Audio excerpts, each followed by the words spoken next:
Chrissy. Yes, sir. Yes, sir. Yes, sir.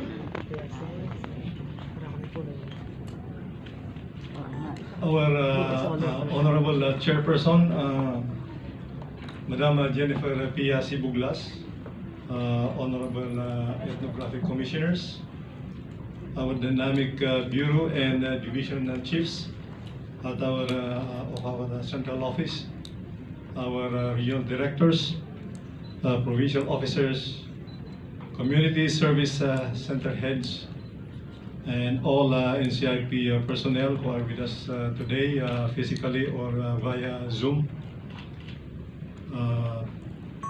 Representatives from the Family Search International.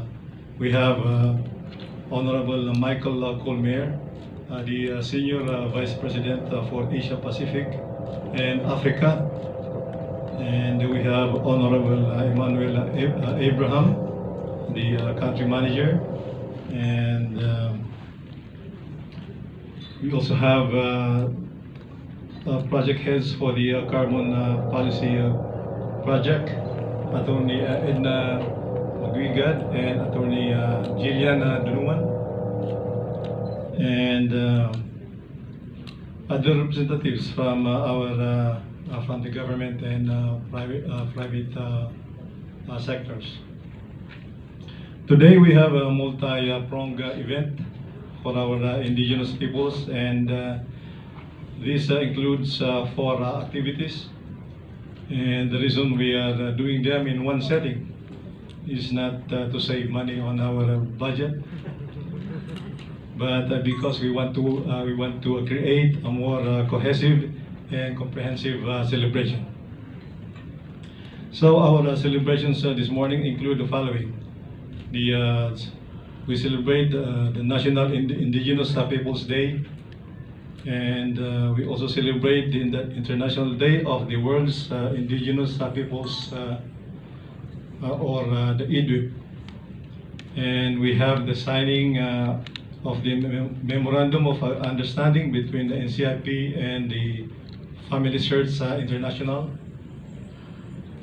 And then we have the launching of the handbook on carbon trading for ancestral domains in partnership with the Forest Foundation Philippines. So this year's theme in the IDWIP is protecting the rights of indigenous peoples in voluntary isolation and initial contact. Ito ang isang bagay na bibigyan natin ng pansin sa tulong ng mga iba't ibang ahensya ng gobyerno natin at mga kasama natin sa private sector. We will work together to safeguard the autonomy and dignity of our IPs who live in isolation by choice, as well as those who are just beginning to engage with the outside world. Again, maligayang pagdating sa ating lahat at maraming salamat sa inyong pakikisama na ipagdiwang natin ang araw o panahon ng ating mga kapatid na katutubo. Maraming salamat.